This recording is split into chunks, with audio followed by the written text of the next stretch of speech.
What's going on, everybody? Today we're going to be doing Deftones-Root. Guitar is going to be in standard E tuning. You can use a distortion, and this one specifically is going to be for... Or actually, you know what? You could play this on an acoustic as well. You just won't have a distortion. So go ahead and grab your guitar, and I'll get ready for that close-up. Alright guys, the first part of the video is going to cover this.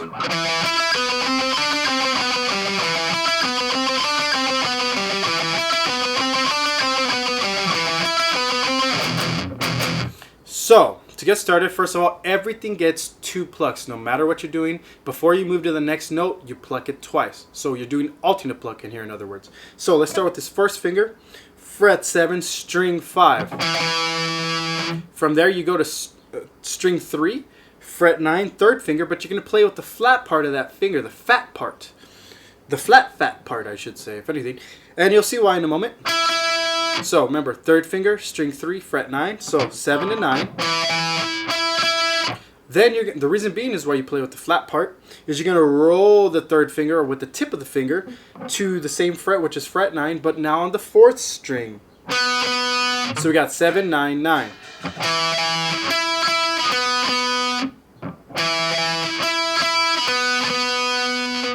Okay, that's going to take a little work to work on that little pivot, so you might need to take some time and just do this. But the idea, that's a lot faster than just playing with the tip of the finger for both. And as you saw, I kind of messed up myself, so you're more likely to make a mistake like that. So 7, 9, 9. Then from there you take that pinky, fret 10, string 4. After that, first finger, string 3, fret 7.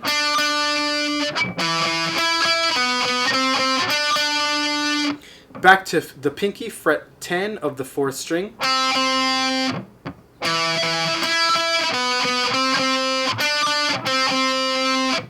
After that, ring finger is going to be fret 9, 4th string.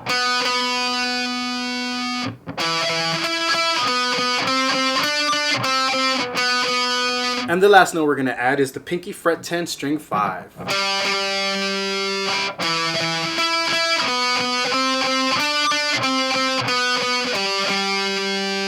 Okay, so now that's going to happen 4 times, but on the 4th time we're going to change it, okay?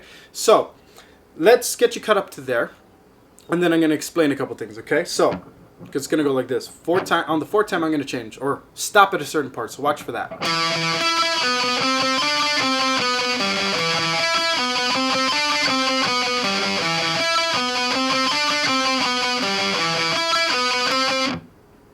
Then we go into... But before we go into there, let's do this a couple times real quick. So here's where I stop on the 4th time. I stop on my pinky, fret 10 on the 4th string. That's where I stop.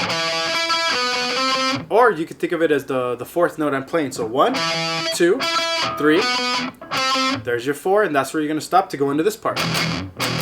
Okay, so this part over here, on the 4th time, after you play that, you come over here, you're going to do open power chord, and you're going to be strumming the 6th string and the 5th string with your first finger on the left hand on fret 2 of string 5. So you got 6th string, 5th string, fret 2 with that first finger.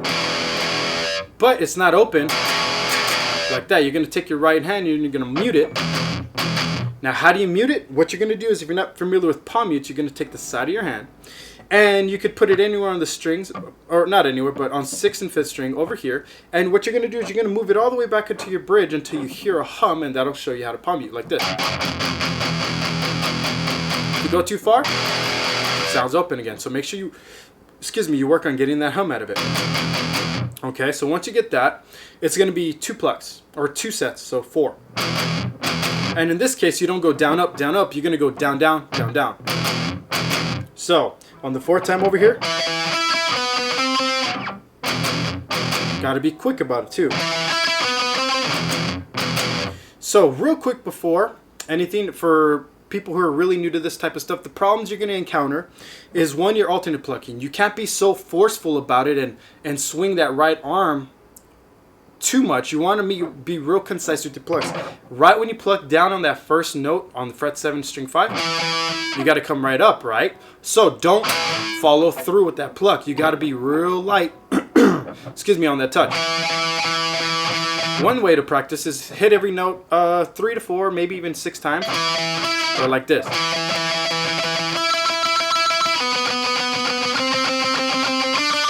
See, I'm just working on my alternate plucking. You don't have to even take it that fast.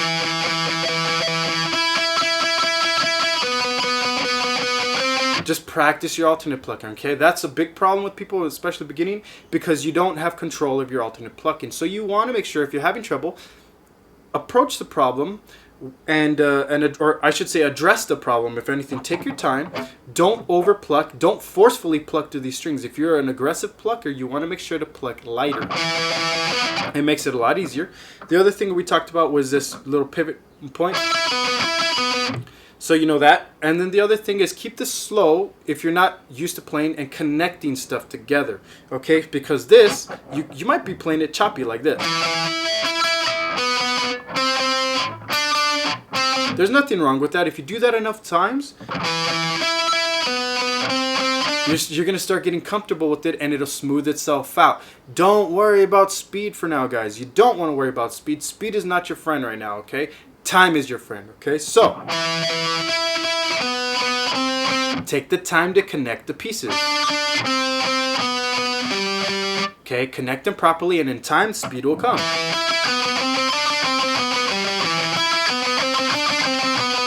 Okay, guys, now the second section of the song.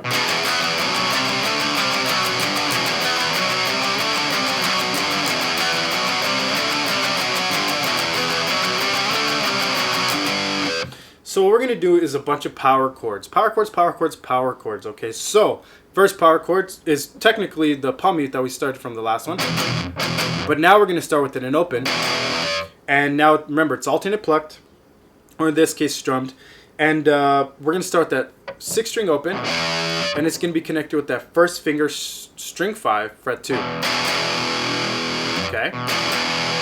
From there, you make a quick jump with that first finger to fret 2, string 4, and the ring finger is going to be fret 4, string 3. Now, for every power chord, just so you know the way they're built, if you build these off your first finger, which is the way I'm going to teach it, is you take that first finger wherever you are. So in this case, we're on string 4, fret 2, right? First finger always is going to be your root position, and that's how I'm going to teach. That means you go up 1 fret, 2 frets, which is fret 4 from fret 2, 1 fret, 2 fret, fret 4, 1 string up, which is string 3. That's where you're always going to put your third finger. So here's the formula. From wherever finger 1 is, you go up 2 frets. So fret 2, fret 3, fret 4. So there's 2 frets.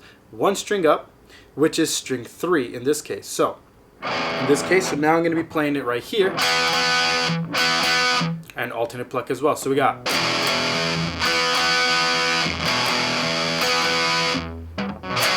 Right after, you just move these 2 fingers down 1 string. So string 5, string 4, fret 2, fret 4.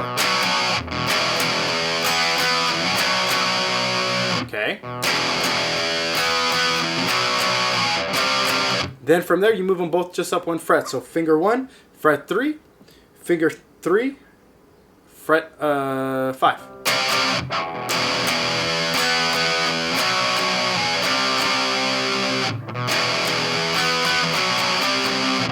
From there, finger 1 is going to move. Now notice I'm going to keep that shape. I'm going to take finger 1 and move it up to fret 5.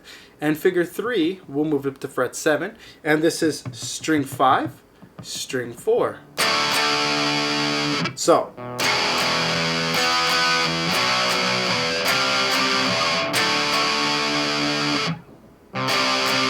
Back to fret 3 and 5. So finger 1, fret 3, string 5.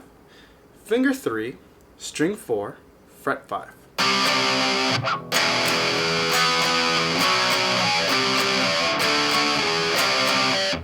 Then back to fret 2, finger 1, string 5, and finger 3, fret 4, string 4.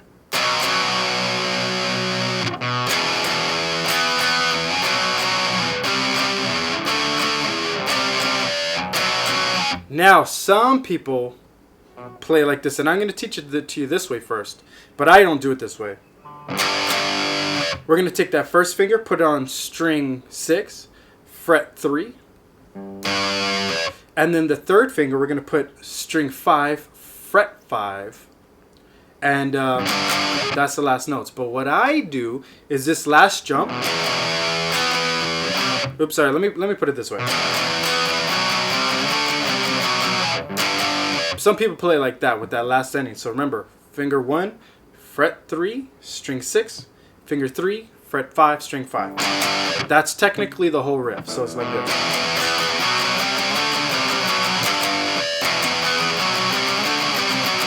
And there's nothing wrong with that. Some people do it that way. I don't. The way I do it is that last note I do like this. Watch. I use kind of like this spider technique for power chords, where I use my my second finger and my pinky. I use my second finger, fret 3, string 6, and my pinky, fret 5, string 5. This is more of an advanced technique. So if you can't do it, just do it the other way, this way. Why do I do it? Because it's just more, it's simpler for me. It's easier. It's more convenient, I guess, for me. But another thing is if you're not used to doing that technique, this is a good song to do it, because this happens a lot with Megadeth songs, things like that. So speed metal especially uses that technique. So one way you can do it is just do this, the last two notes, and that'll give you more ability on the guitar to play faster power chords, if anything. So here's the whole riff the way I do it.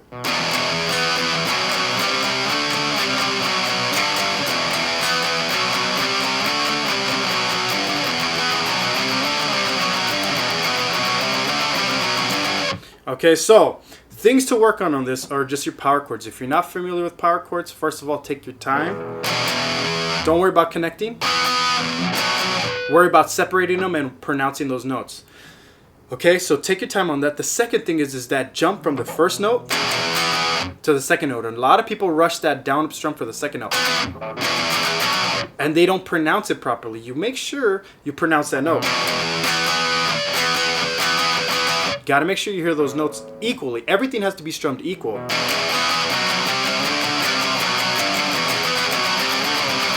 If you're playing it sloppy, it will show. You can't hear that note pronounces properly. A lot of people, another thing is your distortion. If you have too much high end, which is your treble, it will come out and you won't be able to hear the notes. They'll sound more real hissy, okay? Another thing is when you're plucking, especially this note, you got to make sure to mute the other strings out. Because if you overstrum anything, you'll be able to hear it through the distortion like this. So you got to make sure to mute it by touching with the tip of the first finger over here. Just the strings, don't push down onto the fretboard, okay? So there's some tips to help you out with that. Alright guys, that is it for this guitar lesson video. Hope you enjoyed it. Hope you learned something as always. You can always like and share this video and leave me a comment below. Let me know what songs you guys need and help with. Remember, I cover the main riff of the song, not the whole song, mainly because I like to be thorough about what I explain and it takes more time. So leave me a comment below. Let me know what songs you guys are needing some help with. I'm also a Skype guitar instructor, meaning I give one-on-one guitar lessons through webcam. And if you're looking to get better at music theory or learn music theory, anything from if you're a beginner, you know, needing help with these power chords, or if you're stuck on something as a beginner and you're not sure what to do, I'm a guitar instructor. Like I said, you can learn more about that at mountainsideguitar.com. Shoot me an email there. We could set up a Skype consultation, get you rolling from there, and get you going. Thanks a lot for watching this video, and I'll see you on the next guitar lesson video.